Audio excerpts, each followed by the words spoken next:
I remember you telling me about a big job that you've gotten recently, huge restoration piece, and you had to go and rent all of this equipment because you didn't have it. If you do get that 4-story building that has 60 units that flood and you want to take on that beast, how do you handle bringing in equipment like that? This isn't just any podcast. This is your secret weapon for dominating the market. This is the Restoration Marketing Secrets Podcast, and this is your host, Sean McMeen.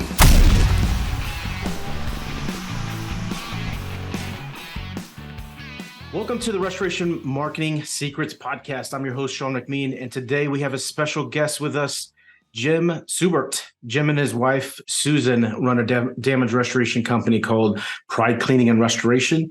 They have 2 locations, one in St. Louis, Missouri, and one in Wilmington, North Carolina. And they also run a company called A Better Way Distributing, which distributes restoration equipment and green cleaning products. And Jim has been in the damage restoration business since 1987. So that's over 3 decades worth of experience on the show today. So I cannot be more excited than to welcome Jim to the show. Jim, welcome.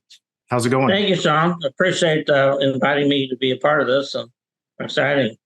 Yeah, to be able to chat with you and share some hopefully some cool tips.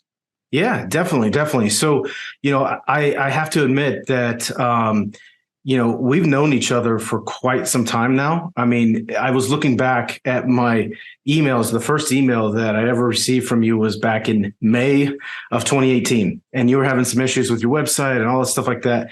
But literally over 5 years, we've known each other. And it's been amazing to watch your journey from having your St. Louis location to opening your second location in Wilmington, North Carolina, to opening A Better Way Distributing. And it's just amazing. And I can't thank you enough, really, truly, for sharing the industry knowledge that you've shared with me over the years. And I'm super excited for everybody on this podcast to hear about your story and some of the things you got going on. So, if you wouldn't mind, tell me a little bit back in 1987 when you started your restoration business. And can you tell us a little bit about your journey and your experience in the industry? Sure, Sean. Going back many years ago, I just came back from the Philippines, and I was in the Air Force, and I knew at the time. Thank you for your service. Yeah, appreciate that. Yeah, and I realized, after serving 3 years in the Philippines, that I didn't really want to consider a 20-year career in the military. So I thought, you know what? I was at the basic exchange in line to check out, get some stuff, and I saw this magazine on the rack, and it said, "Hey, here's business ideas and how to get rich." So yeah, I thought, hey, I looked interesting. So I grabbed the magazine and took it home and looked through it. And one of the ads was for a company called Von Schrader. They're based out of Racine, Wisconsin. And they had this machine back in the day called dry foam that you could push it behind and foam would come out, dry foam, it would dry quickly and clean. And the pictures looked pretty amazing. So I thought, wow, I could do this part-time and start cleaning carpet. It was something I could put in the back of my van and take the jobs, and I could do it myself, and it looked pretty easy at the time. So I thought, well, so that's how I kind of got started in this business, starting part-time. Yeah. Wow. Yeah. And so then how did it evolve from there over the years? Well, as I'm doing this work, I got introduced to some people that did work at Scudderford Base, involved with carpet replacement. One day he called me and he said, "Hey, the base commander's house has flooded. Can you help me out with that?" Yeah. And I think I just had switched over to got a carpet cleaning or truck mount system at the time. So I realized the Von Schrader was okay, but wasn't what I wanted to do. I could clean more carpet, do it more regularly with the truck mount. So I went over there, and it's my first water job I ever did. And no pressure, base commander's house. My 3-star general. Yeah. And I'm put on the spot, but I made some phone calls and I figured it out. And I was able to get some equipment from some buddies. And I called and said, "Hey, I need some help." And they came out and helped me, and we got it done. And they were happy, and we tried it out. And so I thought, wow, this is pretty cool. And I made some decent money, more than I would have just cleaning the carpet. Yeah. And I thought, oh, this is cool. So when was that? So you got into it around 87, but when about was that when your first kind of job was? I think probably within about a year or two, I think when I got that call. Yeah. And I moved from the Von Schrader. I was only using probably Von Schrader about a year or so. And I thought, it's good, but I needed something more. And so I went with the paint clean unit. I was like a truck mount back in the day. Yeah. So 30 years, like that's over. I mean, trying not to date ourselves here, but 30 years ago was your first job, right? I have to assume there's been quite a bit that's changed in the industry over the last. Oh, yes. It's been, with equipment and technology, I've seen a lot of change for sure over 36 years ago in that December of 87 when I got my machine. I just got to my parents' house and the machine had arrived. I ordered it before I got there. Got home, came home for Christmas, and I was cleaning carpet in my mom's house, mom and dad's house, Christmas Eve. I was that excited about using it. As soon as you got the equipment. I couldn't wait. I was like, "Aren't you going to come relax?" And I said, "No, I got to try this out." I was so excited, I couldn't wait to try it out. I know I did. One of my moms referred me to one of her good friends, and I cleaned their carpet too. Right after Christmas. Yeah, so something that hasn't changed is word of mouth referrals is right, exactly. Absolutely word of mouth is always powerful for sure. Yeah, absolutely. The key driver in a lot of business success for sure. I mean, a lot of what we talk about is on this podcast is internet marketing and restoration marketing and stuff like that. But at the end of the day, if you do an amazing job, referrals is like that's where it's at. That's where the gold is. You don't have to pay for those. You already put in the work for those, right? Right. And so with so many challenges and things that have changed over the industry, I think one of those things that we had talked about before we came on this episode was one of the reasons why you started A Better Way was the equipment challenges and people that get into the industry. And you mentioned the first piece of equipment you purchased. What drove you to start A Better Way? Well, Sean, I mean, going to, when you need equipment, you need equipment. And equipment is so expensive. And a lot of the stores that we buy equipment from, sometimes you go and they're out of equipment. They don't have it. Or the price is so high, you really need to buy three air movers, let's say, for a job. But the price is not budget friendly for a lot of guys starting out this business. So they end up not buying what they can and what they really need and just scrimp. And so I thought, there's got to be a better way of doing this. And hence the name A Better Way. Exactly. Exactly. The better way. And it's like, so I reached out to some of the equipment manufacturers in the area. And I had actually started with chemicals before I got in the equipment. So we'd go back, kind of talk about getting started with it. So I was back around, everyone remembers when COVID started back in around March 2020. Unfortunately, we'll never forget that time.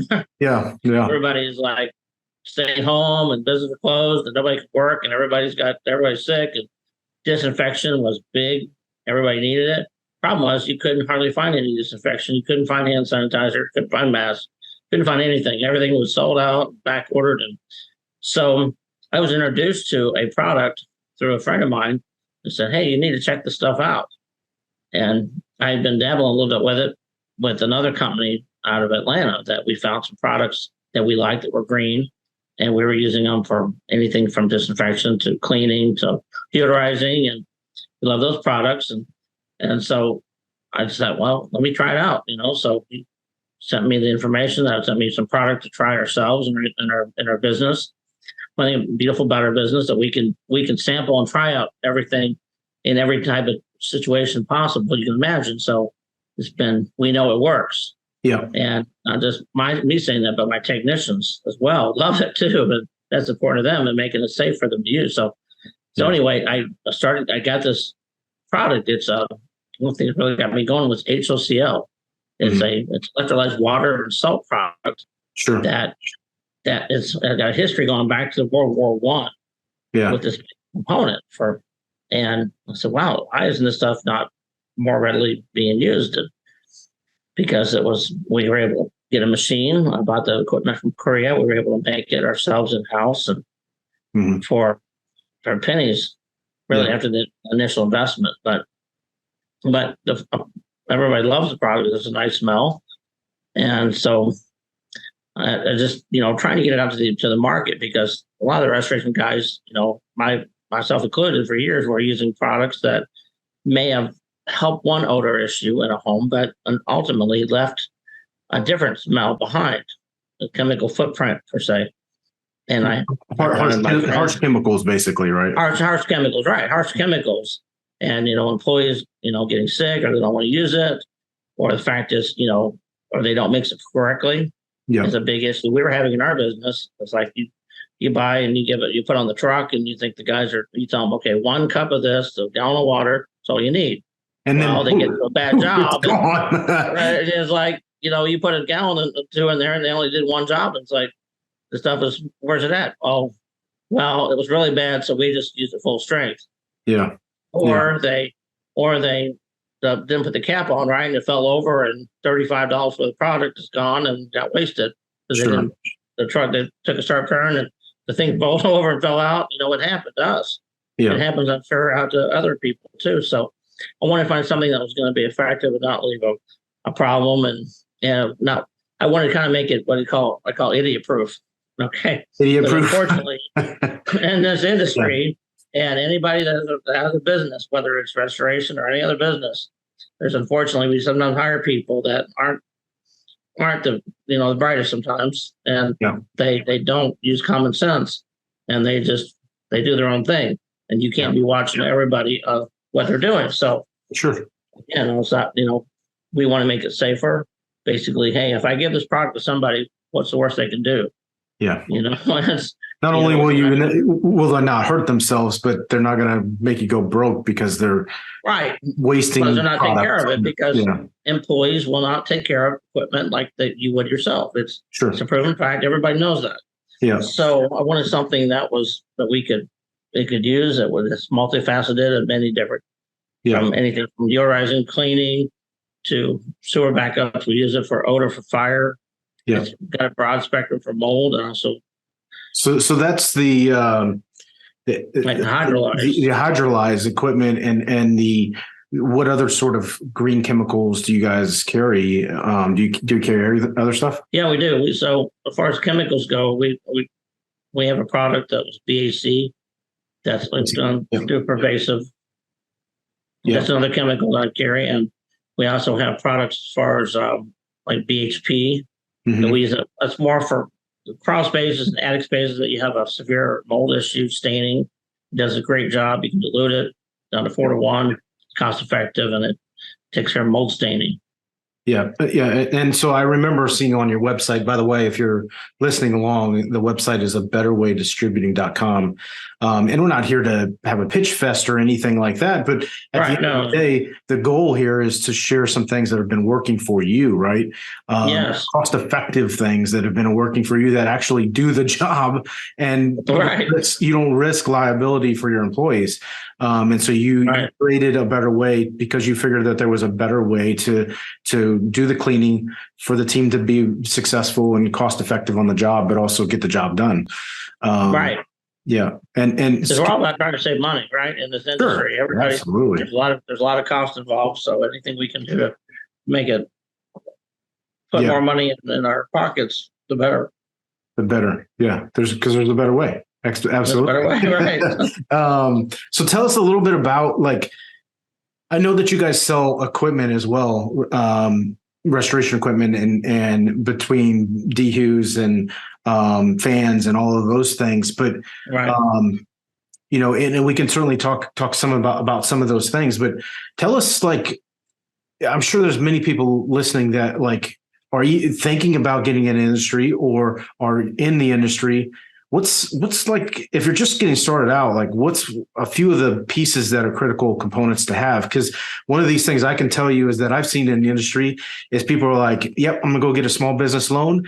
I'm going to get a branded truck. I'm going to go out and buy 10 fans and dehues and all this, blah, blah, blah, all this stuff before you actually have a job. Right. And so if you're just getting into the industry and you're doing some residential work, what type of things would you want or would you see someone purchasing right out of the gate? Well, it's important to have a good moisture meter that and you want to have a good documentation program too, because the key is in learning. A lot of guys I see go in this industry are going to it blindly. They might have been, working at a bank, and they said, "Hey, I had a flood in their house," and somebody came out and did the work, and they might have charged them $8,000 to $10,000, and they're thinking, "Wow, this is easy money." The guy was here 3 or 4 days and made 10 grand and quick money. So hey, I can do that. I'm gonna quit my bank job, borrow the money from the bank, and I'm in this business. But the key is, really the equipment you want to, you don't want to go out and buy a big box truck, brand new box truck, buy a brand new truck mount and, get $100,000 in debt before you've done a job. Yeah. That's crazy because, I've seen a lot of guys who've gone into business that I've seen and I'm friends with, and I've seen. You've told me about times where people have gone out of business and you bought their equipment because they. Yes, I have.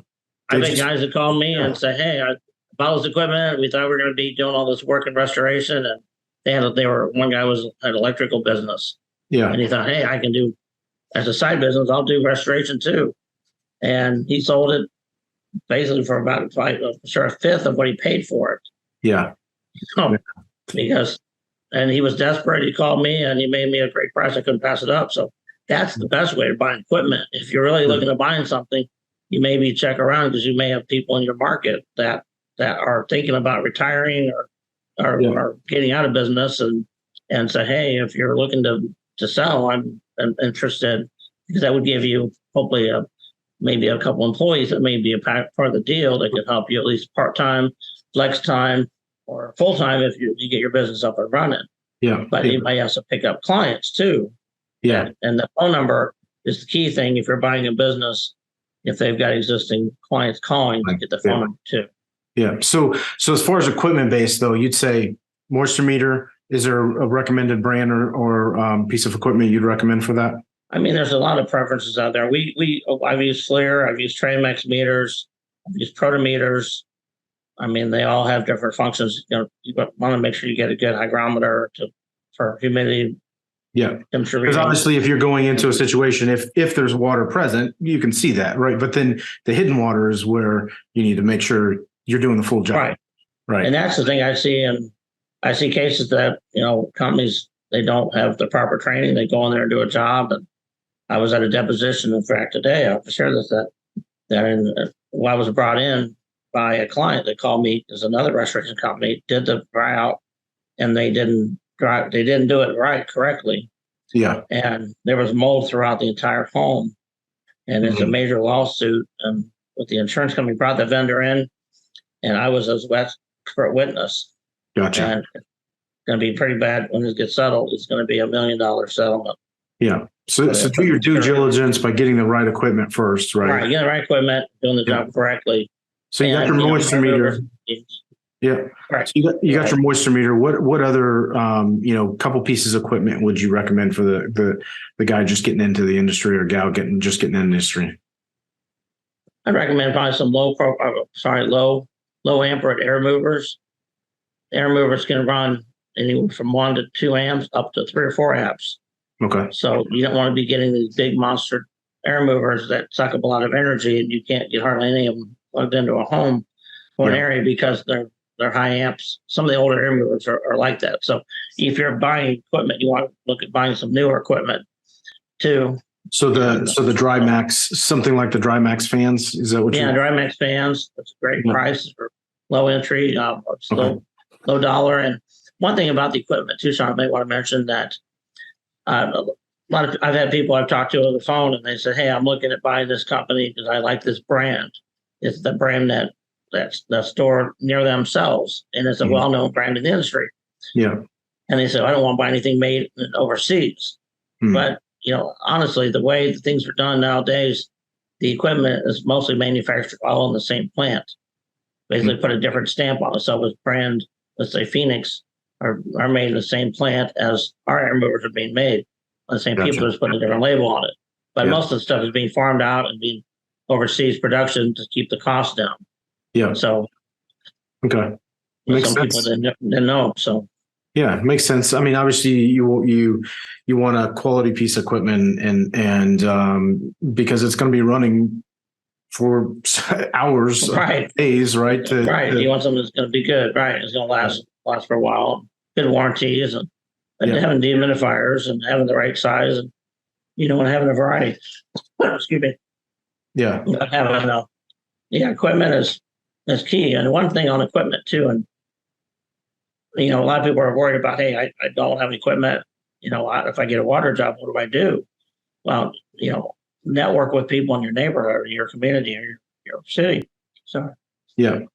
So the damage restoration community is pretty people talk to each other, right, all the time. And sometimes, I remember you mentioned to me, some bigger jobs, like you bring on people with you, right? Because that it's too big for one person to take on, right? And right. I remember you telling me about a big job that you've gotten recently that was a huge restoration piece, and you had to go and rent all of this equipment because you didn't have it. You had to get the big air coming in from Chicago and all this stuff like that, right? Right. So talk a little bit about. You've been in business for a while, right? You're one of the restoration companies been in business for a while, right? You've got a stable of equipment, right? But if you do get that, 4-story building that has 60 units that flood and you want to take on that beast, how do you handle bringing in equipment like that? Like, where do you go for that? Well, I would recommend making those connections ahead of time. Yeah. With going through trade shows. I've been to a lot of the RIA shows and experience shows and throughout the country. You make those connections ahead of time because you don't want to be trying to make a snap decision and bring in a contractor you've never met before, don't know anything about him, and you bring him in and he may, not everybody plays nice. The fact that I've had guys that we brought in, we didn't know, we kind of trusted them. We thought we could trust them, but they came in and wanted to steal the job away from us and basically badmouth us to get them the contract. So you want to have a agreement ahead of time. Hey, if I get something and what they can bring and offer to the table, then you can call them and also have the terms worked out. Are you going to pay them something to bring the equipment in? Because this loss was over $2 million. Yeah, and it's not for the faint of heart to tackle a job like that because you've got to have some guts and a little more than that, but you've got to have, money available to help pay for things because, going into that expecting to get a check up front is few and far between. Sure. And I can tell you we're 5 months past the job and I think we're finally getting close to get it resolved. We had earlier today with the insurance company, but you have to have good relationships. And so having that ahead of time would be helpful. Yeah. But don't stay, if you don't want to do it, don't ever get into a job and think you got to take every job that comes in. Yeah. It's over your head. Worst thing you can do is start it and do a bad job because you're not qualified to do it. You're not able to do it. You're not experienced enough to do it. Bring somebody else in and say, hey, you know what? I will give this job to you. I want, pay me. I want to train because there's no better way to learn than on-the-job training and just pay you as a technician or give you a finder's fee, but let you work the job with them and learn how to do it. Yeah. And that would be the way I would recommend for somebody just newer or not having that experience, but just don't say I'm not going to do it, but that's the way you can do it without having to take the risk, give it to another company, but you're part of the crew doing the work. So the key takeaway there is network, build relationships, because you never know who's going to be on that other end of the phone calling you when you're getting yourself out there as a business owner. You could have something that falls in your lap, like this $2 million job at what was it, 4 o'clock in the morning, because it came from 4 in the morning. It came from Google's ad that we had that was for you, right? Yeah, that for. Yeah, and you never know who's going to be on the other line, right? And so you never know. Yeah, and so you got to. So the key takeaway for me on that was build those relationships, build those partnerships before you ever need them, and then when you do need them, you have the groundwork already in place, and you work out the nuances, right? Right. Yeah. As far as a better way, is there anything else that maybe you want to share about that company and your company that you guys, your passion for it and everything like that?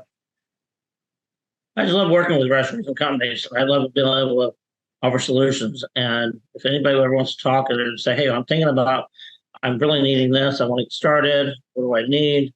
Give me a list of what you're looking for. I'll be happy to go out and reach out to my vendors I work with and give you some pricing. I think you'll be surprised. I saved one guy, he was looking at buying some DHUs that I gave him the same comparable make model similar, and I saved him $600 a piece on those. Yeah.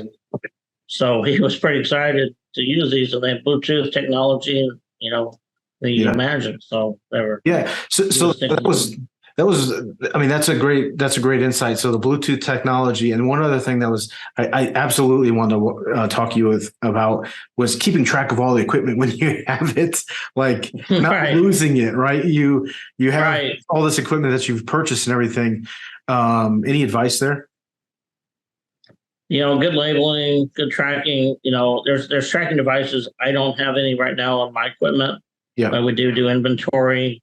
One idea I talked to my guys about doing this, having a place on the shelf for each unit, having a name on label to DU number 434 and a spot on where it goes. So 434 is missing. We know what it is, where it goes. That's something we're going to implement.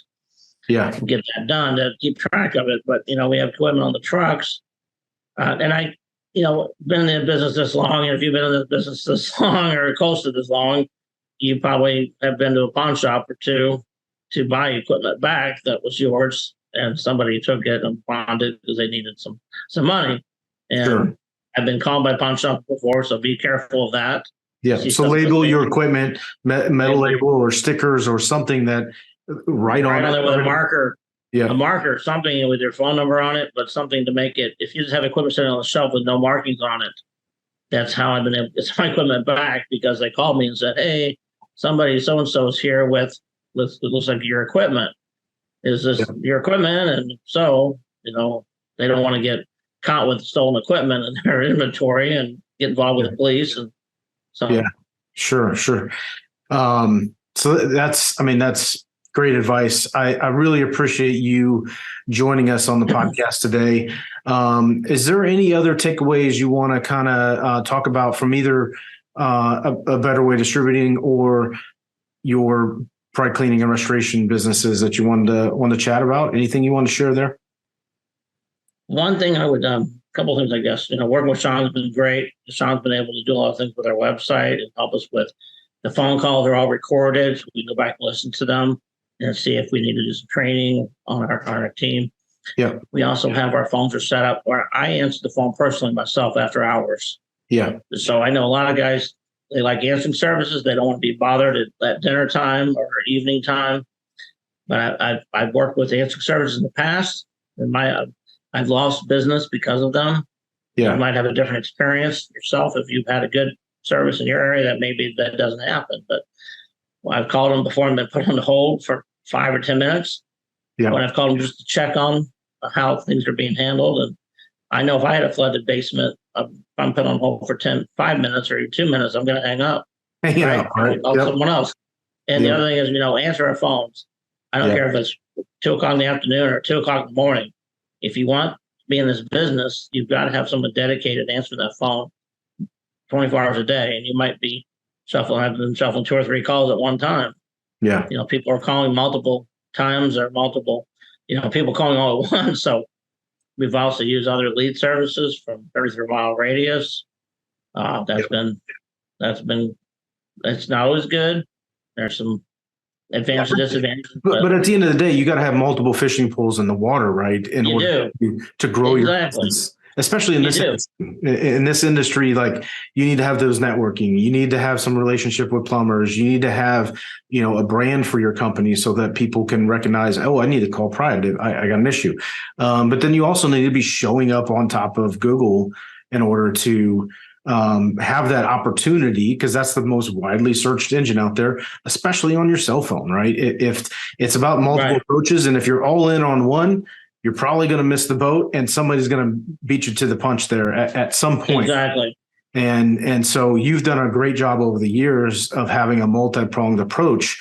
to grow your business. And I truly appreciate being a part of that, and you trusting us to help you with that. And, we've done a lot of great things over the years and will continue to do that, and so I would love to have you on another episode in the future to talk about your experience of when you opened a second location and growing and managing two different locations as two different locations across the country, right? Right, we're only about 1,000 miles apart, so and we should definitely connect again on that and share some experience of that. And I know your wife is heavily involved in your business, and you can't do it without your team and everything like that, right? Right, we have a really good team. We've expanded our crews, and one other thing I can, I told you this, Sean, but from when we got started with you, we were doing under $1 million a year.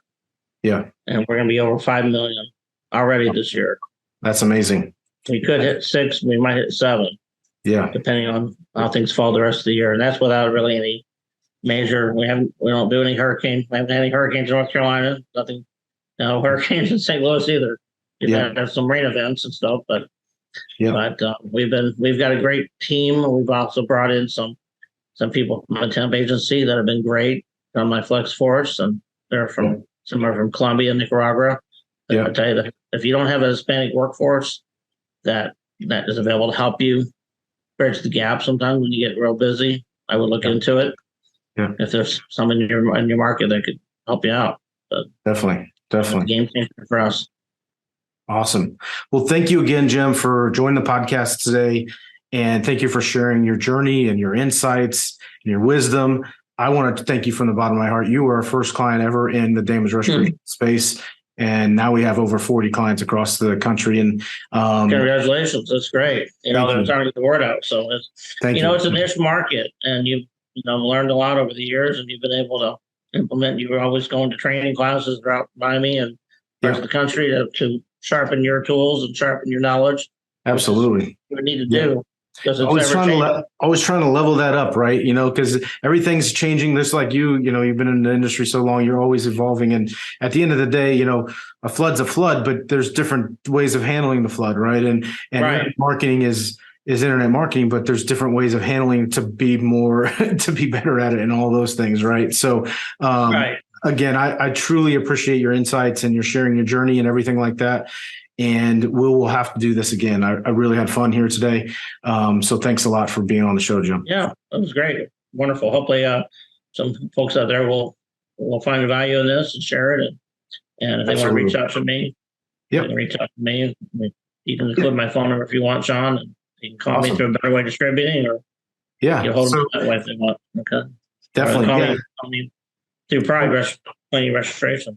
Sure. Yeah. I will share those notes for both of your businesses and your number in the show notes with everybody. But just to recap, betterwaydistributing.com or priderestoration.com is a way you can reach out to Jim if you had any questions on the industry, or you want to purchase some equipment or some green cleaning products for your company, because there is a better way, right? That's right. Throw that marketing in there, right? Not the only way. There's a better way. Yeah. So awesome, Jim. Well, thanks a lot for being on the podcast. Thanks, Sean. Okay. Talk to you later. Thanks so much. You've been listening to the Restoration Marketing Secrets Podcast. Sean's not here to just talk the talk. He's walked the walk. With a track record of helping over 70 damage restoration companies and engaging in over 500 conversations with industry owners, he's seen it all. From digital marketing triumphs to the most ingenious growth hacks, he's got the keys to the kingdom, and he's sharing them with you. We hope you've enjoyed the show. If you did, make sure to like, rate, and review. We'll be back soon. But in the meantime, for more, hit the website at restorationmarketing.com. See you next time on the Restoration Marketing Secrets Podcast.